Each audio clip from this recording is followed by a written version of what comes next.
안녕하세요. 중소기업교육연구소 박신재입니다.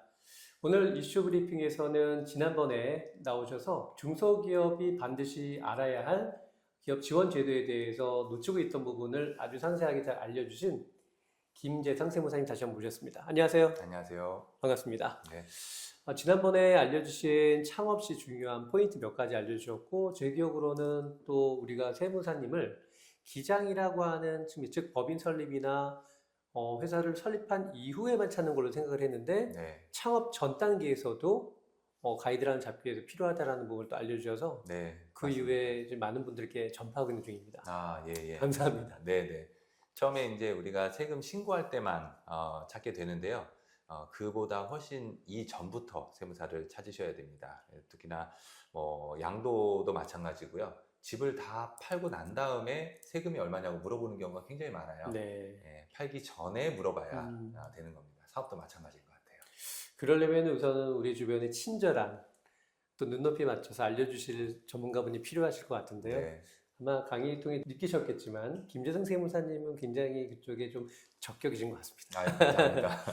오늘 강의도 잘 준비해 주셨는데요. 오늘 주제에 대해서 잠깐 한번 보면은 제가 지난번에 이걸 여쭙지 못했는데 오늘 다루실 내용이 두 가지가 사업 단계 지원 내용, 발생소득 및 비용 지원과 사업 단계 지원 내용 중에 고용 창출 유지 지원에 대한 부분이 있는데 설명은 해 주시겠지만 제가 우선 목차로 봤을 때 주제 3에 대해서 조금 헷갈리더라고요. 네. 아마 들으시는 분들도 비슷할 것 같은데 네. 참을 저처럼 잘 모르는 사람을 위해서 네. 어떤 부분이 발생소득과 비용 지원 설명해 주시겠지만 네. 간략하게 좀 한번 얘기해 주시겠습니까? 가장 간단한 이 발생 소득에 대한 그 지원은요, 아마 모든 그 중소기업 대표님들이 현재 적용받고 있는 규정 하나가 있습니다. 중소기업 특별 세액 감면이라고 하는 건데요. 네. 모든 중소기업에 대해서 일정 퍼센트를 무조건 감면해 주는 거거든요. 그래서 아마 세무 대리인들도 그냥 중소기업이라고 하면 여기에 나와 있는 전체 규정들은 몰라도 이거 하나만큼은 적용을 해주는 굉장히 좀 중요한 또는 유명한 규정인데요. 이게 이제 발생소득에 대해서 일정 10% 내지는 20% 세금을 깎아준다는 규정이고요. 네, 네. 그다음에 비용 중에서는 가장 좀 알고 계실 만한 게 R&D 세액공제라고 하는 게 있습니다. 네. 연구소를 설립을 한 다음 그 연구소 직원이라든지 연구개발에 투자된 비용들의 일정 퍼센트를 깎아주는 건데요. 이러한 사업을 하는 중간에 발생된 소득이나 발생된 비용에 대해서 혜택을 주는 그런 규정 내용이 주제 3에 대한 내용이라고 보시면 됩니다.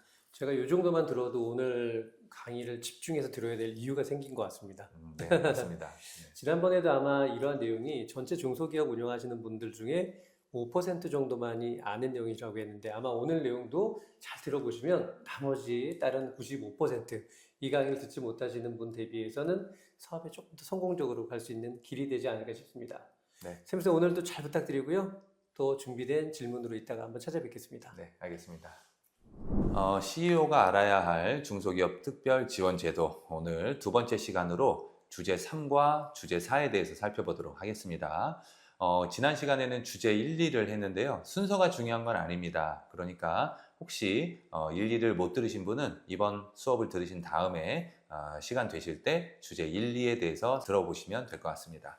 주제 1, 2는요. 창업 단계에서 조세 지원 제도나 투자 및 자금 조달 관계에서 지원해주는 내용에 대해서 알려드렸으니까 이번 시간 끝나고 시간 되실 때 꼭 한번 살펴보시고요. 이번 시간 수업은 사업 단계 지원 내용인데요. 이제 창업은 다 끝났고 자금 조달도 끝났습니다. 그 이후에 이제 본격적으로 장사를 시작하게 될 때 이제 세법에서 지원해주는 그러한 내용들인데요. 주제 3하고 4인데 미리 시작하기 전에 말씀을 드릴게 오늘 아마 제가 알려드리는 여러 가지 규정들에 대해서는 그래도 어느 정도는 들어보셨을 법한 그런 주제들이 많이 있을 겁니다.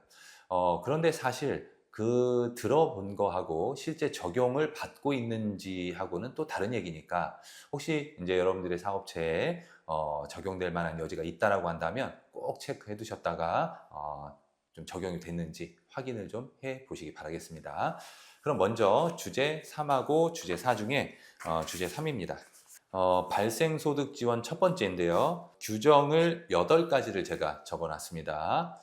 가장 먼저 제가 말씀드렸듯이 중소기업 특별세액 감면, 얘는 무조건 적용이 돼 있을 거예요. 두 번째, R&D 세액 공제라고 하는 연구 및 인력 개발비 세액 공제에 대한 내용입니다. 이 두 가지는 굉장히 유명하니까 제가 말씀드린 대로 이제 보시면 되겠고, 세 번째가 기술 이전 및 기술 취득에 대한 과세 특례라고 되어 있습니다. 기술을 내가 개발을 해서 가지고 있는 것을 돈 받고 팔거나 아니면 새롭게 취득하게 되면 연구 개발을 통해 가지고 돈 주고 이전받은 것이니까 거기에 대한 과세 특례를 해주겠다, 이런 얘기고요. 네 번째, 내국 법인의 소재, 부품, 장비, 전문 기업의 출자, 인수에 대한 과세 특례. 되게 좀 길죠. 부품이나 소재나 장비 전문 기업에 출자를 했거나 아니면 인수하게 될 경우에 해당하는 규정이니까 체크만 좀 이따가 해주시고요. 그 다음에 외국인 기술자에 대한 소득세 감면이라고 하는 것도 있습니다. 외국인 기술자. 그래서 노동자 중에서도 조금 고급 인력들이죠. 외국인인데 이제 초빙을 해가지고 우리 회사에서 이제 급여를 준다라고 했을 때 감면받는 제도이고요. 그 다음에 결손금 소급공제 환급이라고 돼 있는데, 결손금이라고 하는 것은 마이너스 났다는 얘기입니다. 보통 올해 마이너스가 나면 2월 공제가 보통이에요. 15년 동안 앞으로 2월 공제한다라고 하는 규정인데, 소급공제는 1년 전 거를 냈던 금액을 바로 돌려받는다는 개념입니다. 그래서 중소기업만 해당이 되는 건데요. 결손금 소급공제라고 하는 것도 있습니다. 그래서 마이너스가 일시적으로 발생했다, 그러면 15년 동안 2월 하지 마시고 1년 전 냈던 금액을 돌려받기 바라겠습니다. 그 다음에 사회적 기업 등에 대한 법인세 감면, 이거는 이제 일반 기업은 아니고요. 사회적 기업에 해당하는 내용이고, 그 다음에 최저한세 우대 적용. 그래서 중소기업에만 적용이 되는 최저한세가 있는데 우대 적용률을 적용한다, 이런 얘기입니다. 그렇다면 하나하나 한번 살펴보도록 하겠습니다. 첫 번째 나오는 것이 중소기업에 대한 특별세액 감면인데요. 다음의 구분에 의해 소득세나 법인세를 최대 30%까지 감면을 하게 됩니다. 소기업과 중기업으로 나누고요. 도소매 의료업이냐 그렇지 않느냐, 그리고 수도권 안이냐 수도권 밖이냐, 이거에 따라 가지고 감면율이 다 다르게 됩니다. 그래서 처음에 사업자 등록을 할 때도 업종을 선택하는 것도 굉장히 좀 중요하다. 예를 들면 도소매로 선택을 하면 10%잖아요. 그죠? 도소매면 10%인데 도소매가 아니게 되면 10% 말고 15%나 20%도 받을 수 있기 때문에 업종을 선택하는 것도 굉장히 좀 중요하다, 이렇게 보시면 되겠습니다. 그 다음에 연구 및 인력개발비 세액공제인데요. 우리가 R&D 세액공제라고 부르는 건데, 연구 및 인력개발비의 일정 금액을 해당 과세 년도에 법인세나 소득세에서 공제하는 제도를 의미하는데요. 세액공제액은 1, 2, 3을 더한 금액만큼을 세액공제해 줍니다. 1번은 뭐냐면 신성장 연구개발비와 원천기술 연구개발비에 특정한 것이 1번입니다. 여기에는 최대 40%를 지출한 금액의 40%의 세금을 깎아주고요. 두 번째는 뭐냐면 국가전략기술 연구개발비예요. 국가전략기술 연구개발비에 해당이 되면 최대 50%까지 공제를 해주겠다고 하는 겁니다. 1번도 아니고 2번도 아니다, 그러면 일반적인 연구개발비는 3번에 해당한다고 보시면 되는데요. 3번은 두 개 중에 큰 겁니다. 증가분 방식과 당기분 방식인데요. 증가분 방식은 직전 연도보다 연구개발비를 초과해서 지출했다, 그러면 초과한 금액의 50%, 또는 2번은 당기분 방식인데요. 당해년도 연구개발비의 25%. 그래서 전기 초과 금액의 50%냐, 단기 지출한 금액의 25%냐, 두 개 중에 큰 거를 적용해서 세액공제를 받게 되겠다. 그렇다면 1번에 해당하는 신성장하고 원천기술은 누구고 2번에 해당하는 국가전략기술은 누구냐? 조세특례 제한법 시행령 별표 7과 별표 7의 2에 여러 개로 그 기술의 범위를 정해놨으니까요. 혹시 이쪽에 해당하는지에 대한 확인도 꼭 해보시기 바라겠습니다. 이게 R&D 세액 공제였고요. 그 다음에 기술 이전 및 기술 취득에 대한 과세 특례인데, 특허권 등을 이전하거나 취득하거나 또는 대여한 경우입니다. 그럼 이전하거나 대여하게 되면 돈을 받게 되는데요. 이렇게 이전 대여 소득에 대해 법인세 50%를 감면해 줍니다. 그 다음에 취득하게 됐을 때는요, 그 취득 금액의 10%를 세액공제 받게 되는데, 요거는 18년도 말까지 일몰이 종료되고 없어졌습니다. 그 다음에 대여소득에 대한 법인세인데요. 대여소득에 대한 법인세 소득세의 25%를 또 감면하는 것도 있으니까 이 부분도 혹시 특허권 등을 이전 대여하는 경우에 있다라고 하면 꼭 참고해 보시기 바라겠습니다. 그 다음에 내국법인의 소재, 부품, 장비, 전문기업의 출자 인수에 대한 과세 특례, 좀 내용이 긴데요. 둘 이상의 내국법인이 소재, 부품, 장비 관련 중소중견기업의 연구, 인력개발, 시설 투자 등의 목적으로 공동 출자를 했다. 그렇다면 그 출자 금액의 5%를 세액공제해주는 규정이고요. 그리고 내국법인이 소재, 부품, 장비, 국가전략기술 관련 외국법인의 주식 지분, 그 다음에 사업, 자산, 인수를 했다라고 하면 그 인수 금액의 10%, 일반 기업 5%, 중견기업 7%의 세액공제를 주게 된다는 그런 내용입니다. 그 다음에 이 규정은 좀 들어보셨는지 모르겠는데요. 외국인 기술자에 대한 소득세 감면이다라고 하는 겁니다. 엔지니어링 기술 도입 계약에 의해 국내에서 기술을 제공하거나 국내 기업 부설연구소, 연구개발전담부서, 정부 출연 연구기관에서 연구원으로 근무하는 기술자. 그 밑에 꼽표를 보면 이공계 등 학사 이상 학위자로 외국 과학기술 연구기관에서 5년 이상 근무한 연구원이고요. 박사학위 소지자는 2년 이상 근무한 연구원만 해당이 됩니다. 이렇게 특정 기술자, 외국인 기술자라고 부르는데요.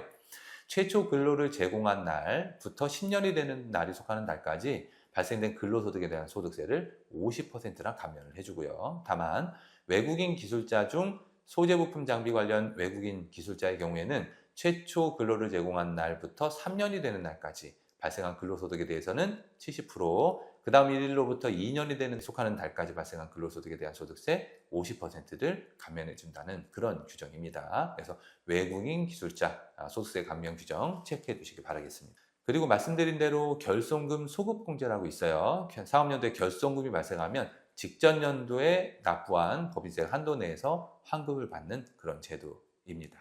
다음 사회적 기업 등에 대한 법인세 감면인데요. 사회적 기업 및 또는 장애인 표준 사업장으로 인증받은 경우에 해당 사업연도에서 최초 소득 사업연도와 그 2개년은 법인세 소득세 100%, 그 다음 2년간은 50% 세액 감면을 해준다는 규정입니다.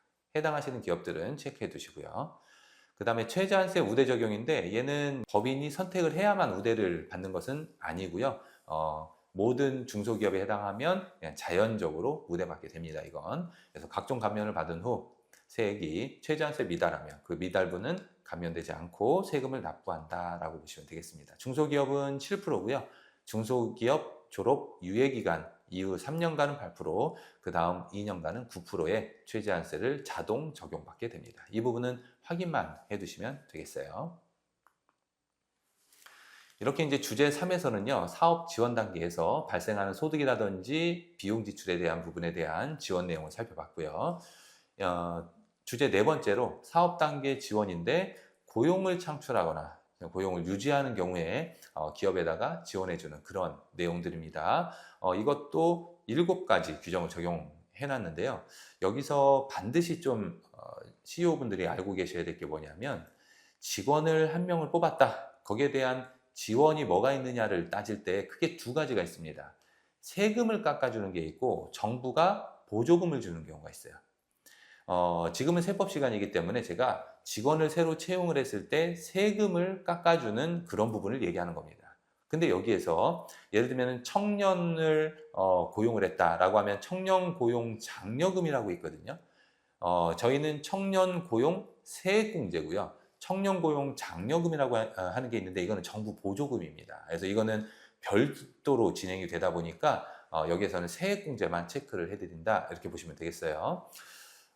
우선은 성과공유제 중소기업 경영성과급 세액공제라고 하는 게 있습니다. 성과공유제 중소기업 경영성과급 세액공제. 얘는 뭐냐면요. 상여, 보너스를 주는 걸 얘기하는 건데요. 올해 성과가 너무 좋았어. 더 주고. 근데 우리 다음 연도는 별로 안 좋았어. 그러면 보너스를 좀 적게 주죠. 이렇게 성과를 공유하는 제도가 있습니다. 그러면 세액공제를 해준다는 것이고요. 두 번째는 경력 단절 여성을 고용하는 기업 등에 대한 세액공제, 일종의 경단녀라고 부르는데 고용하게 되면 세액공제를 해주는 거고요. 근로소득을 증대시킨 기업에 대한 세액공제, 그래서 근로소득을 높여줬다는 거죠. 세액공제 해주겠다. 네 번째, 이거는 많이 들어보셨을 거예요. 고용을 증대시킨 기업에 대한 세액공제. 이거는 많이 좀 들어보셨을 거예요. 직원을 새로 뽑으면 세액공제를 해주겠다. 제가 직원이라고 표현을 했는데요. 이거는 대표님들 꼭 알으셔야 될 게, 우리가 보통 직원이다, 알바다 라고 하는 거는 세법상 용어가 아닙니다. 세법은 어떻게 나뉘냐면 4대 보험 가입자냐 아니냐로 크게 나뉘어요. 4대 보험 가입자냐 아니냐. 그래서 우리가 일명 알바다 이렇게 부르는 건 어디에 속하는지에 따라 다릅니다. 우선 근로계약서를 써가지고 채용을 했다. 얘는 4대 보험 가입자입니다. 3.3% 프리계약을 맺었다. 얘는 4대 보험 가입자가 아닌 근로자가 아닌 겁니다. 사업자가 되는 거예요. 이렇게 근로자냐 아니면 프리랜서냐, 4대 보험에 가입을 했느냐 안 했느냐로 따지게 되는 겁니다. 일용근로자. 일용근로자면은 일당을 주고 알바를 채용한 거거든요. 어디에 해당하냐면 일용근로자니까 세법상 근로자에 해당이 됩니다. 다만 아무리 단기간 알바생이어도 일주에 15시간을 따져가지고요. 주 15시간 미만이냐 아니냐로 따져요. 그래서 15시간이 넘어가면 기본적으로 4대 보험에 가입을 해야 된다고 생각하시면 되겠고, 15시간이 일주에 안 된다면 4대 보험 가입 의무까지는 없다, 이렇게 보시면 됩니다. 근로자다 하더라도. 그래서 근로자냐 아니면 프리랜서냐 두 개로 나뉘고, 근로자 중에서도 주에 15시간이 넘느냐 안 넘느냐, 이렇게 일종의 일하는 직원들을 나누게 된다. 이 정도 개념은 대표님도 꼭 알고 계시기 바라겠습니다. 그럼 여기서 얘기하는 고용을 증대시킨 기업에 대한 세액공제, 이 고용이라고 하는 거는 기본적으로 4대 보험 가입자다, 이렇게 생각하시면 되겠어요. 그 다음에 통합고용 세액공제. 이게 고용과 관련된 규정들이 너무 혼재되다 보니까 통합고용세액공제라고 하는 이 하나의 규정이 다 몰아버렸습니다. 통합고용세액공제라고 하는 규정을 적용받게 되고요. 고용유지 중소기업 등에 대한 과세특례. 고용유지라고 하는 거는 사람을 안 잘랐다는 얘기죠. 그래서 자르지 않고 기본적으로 회사가 어려운 걸 전제로 까는 겁니다. 그러니까 고용을 유지만 해도 과세특례를 적용받는 거냐? 이때 고용유지라고 하는 거는 매출액이 떨어지지만 사람을 안 자른 걸 얘기하는 거예요. 매출액이 올랐는데 사람을 안 자른다? 당연한 겁니다. 그건 매출액이 올랐으면 사람을 안 자르고 고용 창출까지 되잖아요. 그거는 네 번째에 나와 있는 고용 증대 기업에 해당이 되고요. 매출액이 일정 부분 떨어졌는데도 사람을 유지한다. 근데 매출액이 떨어졌으니까 급여는 줄어들겠죠. 근데 사람을 자르지 않는다는 거죠. 그래서 회사가 어렵지만 고통 분담을 직원들도 같이 하고 CEO도 구조조정하지 않았을 경우에 적용받는 게 고용유지 중소기업에 대한 과세특례다, 이렇게 이해하시면 되고요. 그 다음에 중소기업 사회보험료 세액공제. 이 사회보험료라고 하는 거는 4대 보험을 얘기하는 겁니다. 저도 이제 직원이 있는 사업장을 운영하지만 우리 대표님들 4대 보험료가 만만치 않습니다. 진짜 몇백만 원 나가는 게 일도 아닌데요. 이렇게 사회보험료를 내게 되면 고용을 증가시키면 월급도 나가지만 4대 보험도 똑같이 부담이 된단 말이죠. 그래서 고용을 증가시킨 부분뿐만 아니라 늘어난 4대 보험까지 혜택을 주겠다. 그게 중소기업 사회보험료 세액공제라고 하는 겁니다. 이렇게 사업을 진행하는 단계에서 고용 창출이나 고용 유지하면서 지출되는 급여나 사회보험료에 대한 특례 내용을 하나하나 배워보는 게 여기 주제의 네 번째 내용이다, 이렇게 보시면 되겠습니다. 그러면 이제 하나하나 한번 살펴보도록 할게요. 첫 번째, 성과공유제 중소기업 경영성과급 세액공제입니다. 성과공유 중소기업이 근로자에게 지급한 경영성과급 보너스가 있다면 15%, 무려 15%만큼 세액공제를 해준다는 겁니다. 그럼 이때 꽃표시 중소기업 인력지원특별법 27조 2에 따라 경영성과급 지급 등을 통해 근로자와 성과를 공유하고 있거나 공유하기로 약정한 중소기업에 해당이 된다. 그랬을 때 15% 공제가 되고요. 다만 상시 근로자 수 감소가 됐다. 이건 안 됩니다. 적용 배제되고요. 근로소득 증대세제와 같이 중복해서 적용이 되지는 않습니다. 그래서 근로소득이 증가가 되는 거랑 보너스 주는 거랑 똑같기 때문에 중복 적용은 배제되니까 둘 중에 큰 거를 적용하시면 되겠죠. 두 번째, 경단료입니다. 경력 단절 여성 고용기업 등에 대한 세액공제. 22년 12월 31일까지 1년 이상의 근로계약을 체결하는 경우에는 고용한 날로부터 2년이 되는 날이 속하는 달까지 해당 경력 단절 여성에게 지급한 인건비의 무려 30%만큼을 세액공제해주는 그런 제도입니다. 그 기간을 좀 잘 보셔야 되는데요. 15년도 1월 1일 이후 재고용하는 분부터 적용을 하고요. 두 번째 꼽표, 중견기업은 18년도 1월 1일 이후 15% 세액을 공제하게 되겠다. 이렇게 보시면 되겠습니다. 그리고 경단녀 중에서 가장 많은 게 이제 육아휴직 복귀자에 대한 인건비입니다. 육아휴직 복귀자. 그래서 아이를 낳고 육아휴직을 주죠. 그런 다음에 다시 그 회사로 돌아오게 되면 그 인건비의 30%, 중견기업은 15%, 21년도 1월 1일 이후 지급하는 분부터 적용받을 수 있으니까 이 부분도 꼭 체크해 두시기 바라겠습니다. 그 다음에 근로소득을 증대시킨 기업에 대한 세액공제 해서요. 직전 3년 임금 증가율 평균보다 초과해서 임금을 증가시키면 20% 세액공제가 일어나요. 중견기업 10%고요. 또한 정규직으로 전환된 근로자의 전년 대비 임금 증가액의 합계액의 20%입니다. 그러니까 비정규직에서 정규직으로 바뀐 경우를 얘기하는 거죠. 이런 경우에도 20%, 중견기업의 10%. 그래서 상시 근로자 수가 직전 연도보다 크거나 같은 경우에만 비정규직을 정규직으로 전환한 경우에 해당이 되는 것이고요. 23년도 1월 1일 이후 개시한 3년도부터 대기업은 적용이 제외됐다고 하는 거, 이 부분 참고해 주시기 바라겠습니다. 근로소득을 증대시키는 기업에 대한 세액공제 부분이에요.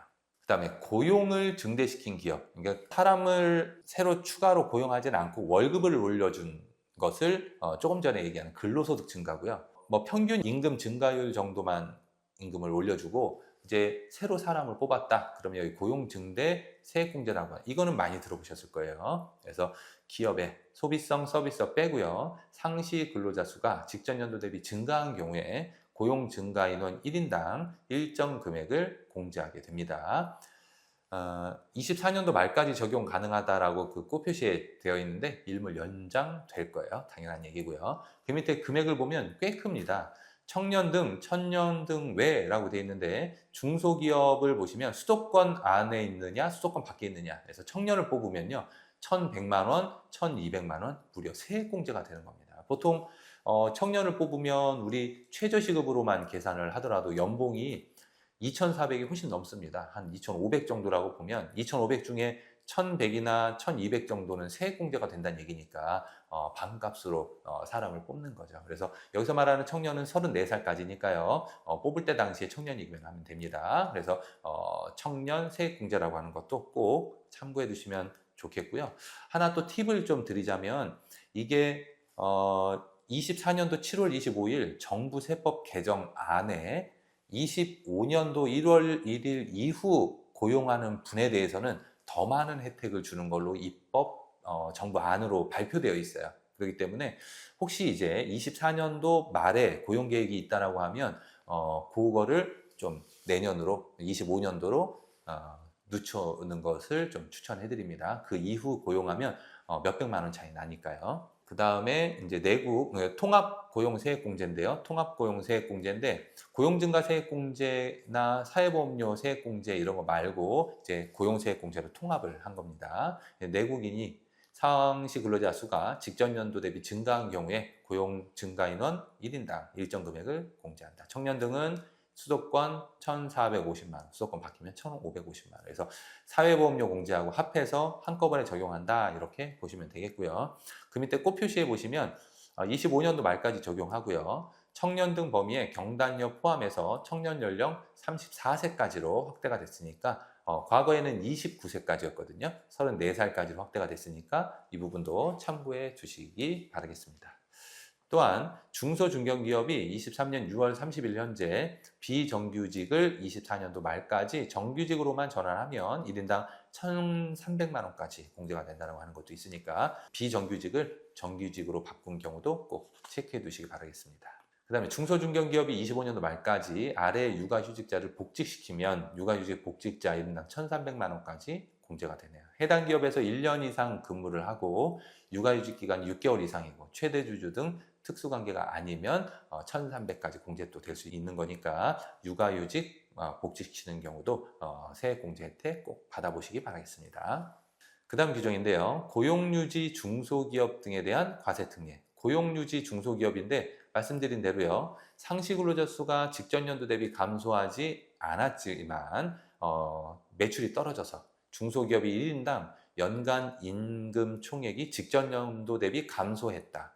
한마디로 임금은 줄었지만 사람은 안 줄였다는 얘기죠. 근로시간을 단축해서 임금 보전을 위해 시간당 임금을 인상시켰다면 연간 임금 감소 총액의 10%, 시간당 임금 상승에 따른 임금 보전액의 12%만큼 세액공제를 해주는 그러한 제도입니다. 정부도 상황이 어려운 기업에 대해서 고통을 분담한다라고 하는 그런 규정으로 살펴보시면 되겠습니다. 그리고 이제 마지막인데요. 중소기업 사회보험료 세액공제입니다. 전년 대비 상시 근로자 수가 증가한 중소기업, 그러니까 고용증대 세액공제를 적용받는 기업이겠죠. 상시 근로자 증가 인원에 대해서 청년이나 경단녀, 순증인원의 사회보험료의 100%만큼 세액공제, 청년 외에 상시 근로자 순증인원에 대해서 사회보험료의 50% 세액공제를 하게 되겠습니다. 그 밑에 꽃표도 좀 체크를 해두셔야 되겠는데요.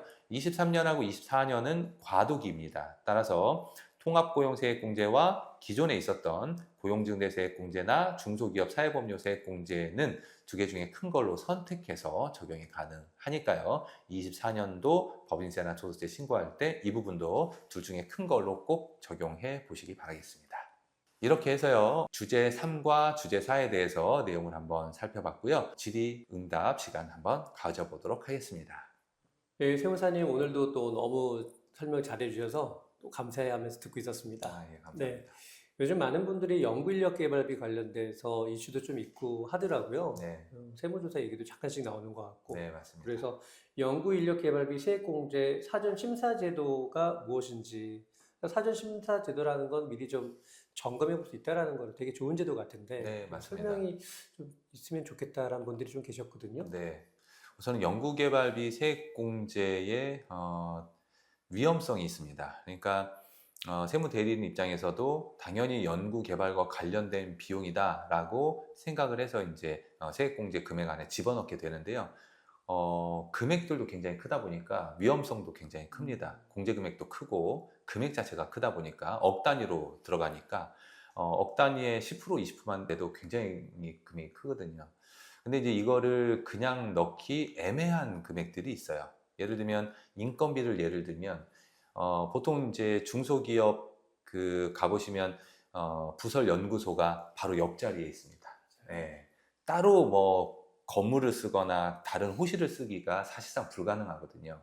그러면 그 어떤 하나의 직원이 어떤 때는 그 연구소 자리에 앉아서 업무도 보다가 누가 오시면 또 응대하러도 갔다가 대표님이 시키면 또 막 포장도 하고 막 여러 군데에 많이 쓰거든요. 근데 네. 연구 전담 부서 소속 직원으로 등재를 시킨 다음 그 직원에게 지급을 하는 급여도 연금인력개발비 세액공제 대상 안에 넣는 경우가 일반적이에요.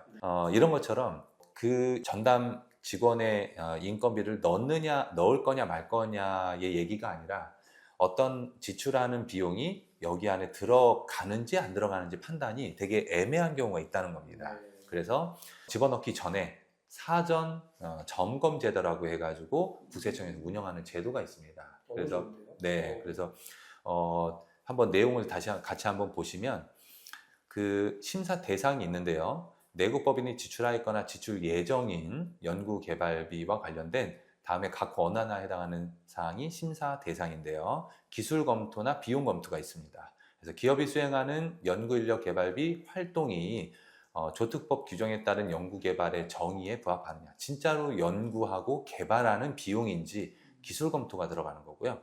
비용 검토인데 직원이 지출하는 연구인력개발 활동이 여기에서 규정한 그 비용의 범위에 포함이 되느냐, 이거를 심사 요청하게 되고요. 그렇다면 이제 국세청에서 내국인이 지출한 또는 지출 예정인 연구인력 개발비가 그 세액공제 대상이 되는 연구인력 개발비에 해당하는지를 심사하고 전체 비용 중 일부 항목에 대한 신청도 가능한 그러한 제도입니다. 그래서 미리 심사를 요청해서 확답을 받으면 되고요.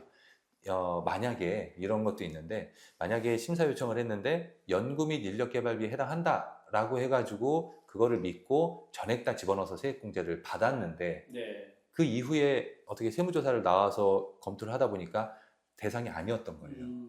그런데 세무서에서 이렇게 심사를 해가지고 허용을 받은 거는 이거는 문제가 되지가 않습니다. 네. 그러다 보니까 공신력이 있는 답이라고 이제 보시면 되는 거니까 만약에 연구 비용이 크거나 이제 네. 부설 연구소를 조금 크게 운영하시는 경우에는 활용해 보시면 좋은 제도 같습니다. 기업에서는 정말 알고 있어야 될 내용인 것 같고요. 예. 그 첫 번째 심사 대상 중에서 보니까 기술 검토와 비용 검토라고 있는데 비용 검토는 오케이 좀 이해가 될 것 같은데 기술 검토를 그쪽에서 일일이 검토하기 상당히 좀 난해한 부분이 있을 텐데 네. 별도의 인력이 좀 배치가 됐겠네요. 네, 맞습니다. 예, 여기가 과거에는 이거 도입된 지가 몇 년 안 되는데요. 네. 옛날에는 이 연구 개발에 대한 회사도 그렇고 세무서도 그렇고 이제 전문 지식이 없다 보니까 많이 좀 그냥 흘러가는 부분이 되게 많았었는데 특히 뭐 벤처기업이라든지 대기업 중심에서는 많이 활용을 하고 있는 제도로 알고 있습니다. 제가 여쭤보는 건 이제 기술 검토를 통해서 분명히 인정한 비용이기 때문에 네. 그거를 인정을 못 해주겠다. 국세청에서 나오면 방어할 수 있는 또 좋은 근거가 될 것 같아서 네, 맞습니다. 그래서 말씀을 드렸는데 너무 좋은 제도네요. 많이들 모르시고 계실 것 같아요. 네, 한번 활용해 보시면 좋을 것 같습니다. 안전한 경영을 위해서 이번 꼭 머릿속에 가슴속에 집어넣으시기 바랍니다.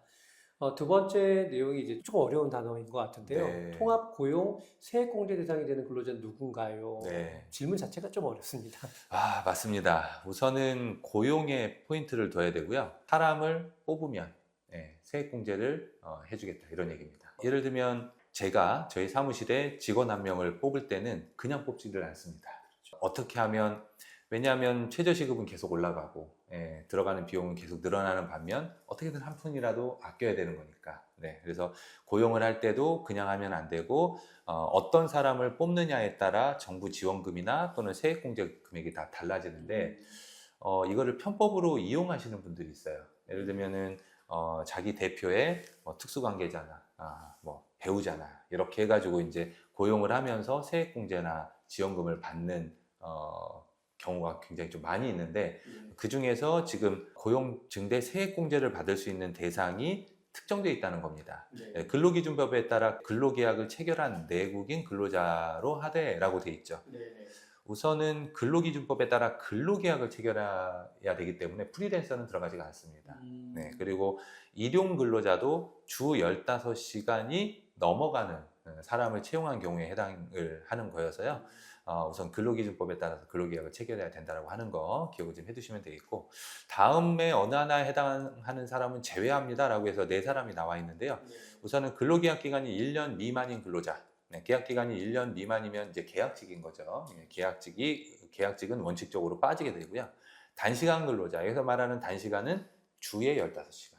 주 15시간이 안 되면 빠지게 되고요. 법인세법상 임원, 보통 이제 본인은 빠지게 되는 거죠. 임원들도 빠지고. 그 다음에 4번째인데 최대 주주 등과 친족도 빠지게 됩니다. 그래서 요 4사람은 빼고 고용 증대가 됐다면 사람을 증가된 걸로 본다면 세액공제를 해주겠다라고 하는 건데 저는 아닌데 저희 아는 세무사님이 실수한 게 하나가 있어요.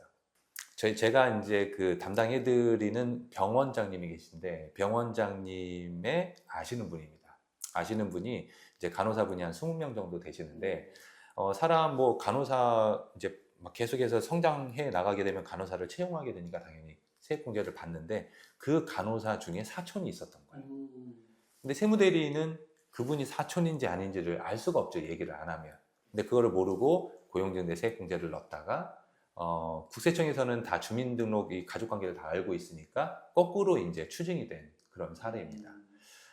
물론 이 안에 특수관계자가 있었느냐라고 세무대리인이 물어보는 게 맞죠.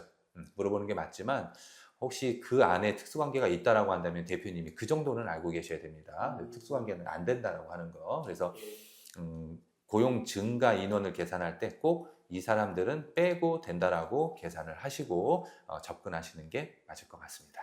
그렇다면 이제 병원에서는 일부러 한 건 아니고 놓친 거잖아요. 네, 그렇죠. 근데 20명 중에서 한 명이 그렇게 되면 그걸로 인해서 조금 이제 불이익을 받거나 전체를 통으로 좀 이렇게 전수조사를 하거나 그런 일은 없겠죠?